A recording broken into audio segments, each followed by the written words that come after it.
Welcome everyone to this special presentation. I am absolutely thrilled you're joining me for today's explainer because, well, we're looking at a story that completely reshaped the modern world. I mean, think about it. Every single time you see one of those smiling brown boxes sitting on your doorstep, you're interacting with the exact legacy we're about to unpack today. We are exploring the visionary journey of Jeff Bezos. But look, instead of a dry, boring corporate history, we're going to see how an insatiable childhood curiosity, combined with some seriously calculated risk-taking, built the foundation for a global empire. So let's strip away the noise and see how this actually happened. Okay, let's dive into this. Can a small idea, like a truly tiny concept, actually change history?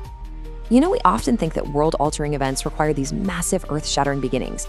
But as we trace this incredible hero's journey today, I want you to keep this question right in the back of your mind. Because every global empire, every paradigm-shifting innovation, it starts as nothing more than a fragile, invisible idea in someone's head. It's the ultimate journey of taking something you can't even see and making it completely undeniable. Chapter 1, Childhood and Curiosity, the start of a visionary.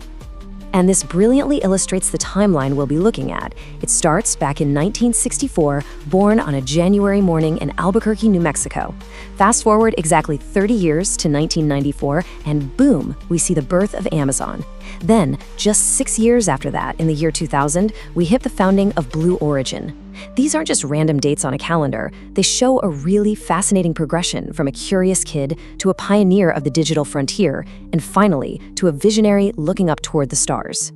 Now let's talk about that curiosity for a second. Just imagine being his parents, right? Frequently, they'd walk into his room and find his toys literally dismantled, spread all over the floor. But he wasn't just being a destructive kid throwing a tantrum, he was reverse engineering them. He was taking them apart piece by piece just to understand their hidden mechanics. From a super young age, he had this deeply scientific mindset. He was always dreaming up ways to figure out how things ticked, which is absolutely crucial for creating things that make life easier later on. Chapter 2. Rise of the Internet and Risk. The Big Decision. Now, what's really interesting about this is the immense tension of the choice he faced. Let's set the scene.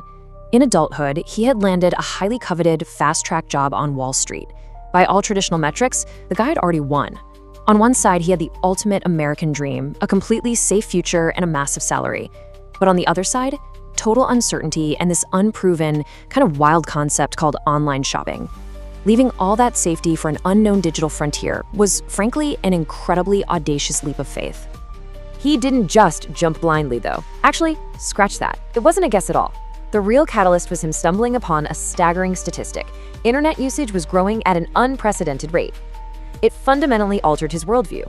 He thought, wait, if people are flocking to this new digital space like wildfire, why shouldn't they buy things there too? He ignored the warnings of his peers, looked straight at the data, listened to his gut, and took the ultimate risk. Chapter 3. From the Garage to Amazon. Small Steps, Global Reach. So he packs up, heads out west, and sets up shop in a humble garage in 1994. And I absolutely love this detail from those early days. The team actually set up a physical bell in the workspace.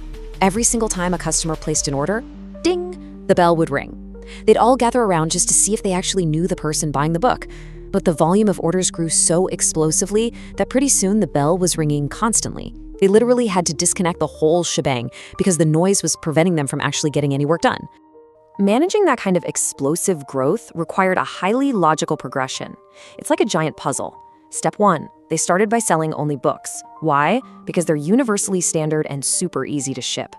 Step 2, they focused obsessively on winning customer trust by actually delivering on their promises. And step 3, once that trust was locked in, they began expanding their products globally, adding new categories year after year until they became the absolute titan of e-commerce we know today. Chapter 4, The Flight to Space, Looking Beyond the Horizon. You see, this visionary journey didn't just stop at retail. He wanted to look towards securing the future of humanity itself. So in the year 2000, he founded Blue Origin, the dream to make space travel accessible and discover entirely new possibilities out there. Now, the aerospace industry is notoriously brutal, but his core belief is that massive, futuristic goals demand an immense amount of time and unwavering patience. True innovation, he realized, is measured in decades, not just financial quarters. Chapter 5, The Core Mantras of Success, Building a Blueprint.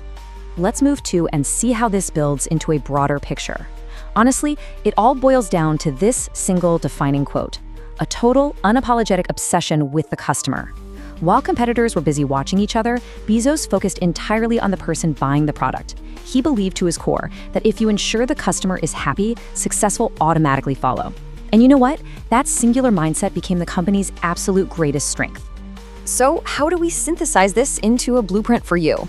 First off, remember that massive opportunities are almost always hiding in emerging technologies. Keep your eyes open. Second, taking calculated risks is essential. Staying comfortable rarely makes history, right? Third, never forget that customer trust is your true capital. Guard it fiercely. And finally, continuous learning is required. Just like a kid taking apart a toy to see how it works, you have to stay endlessly curious. Which leaves us with this final, provocative thought. We started out today by asking if a small idea could change history, and I think we've clearly seen that it absolutely can. The story of starting in a tiny garage and building the world's most influential company proves that with visionary thinking, immense hard work, and the courage to take a big leap, anything is possible. So, I pass the question to you. What is that tiny, brilliant idea bouncing around in your head right now that could just make history? Take these lessons, apply them to your own big dreams, and hey, maybe you'll be the subject of our next explainer. Thanks so much for joining me, and keep learning.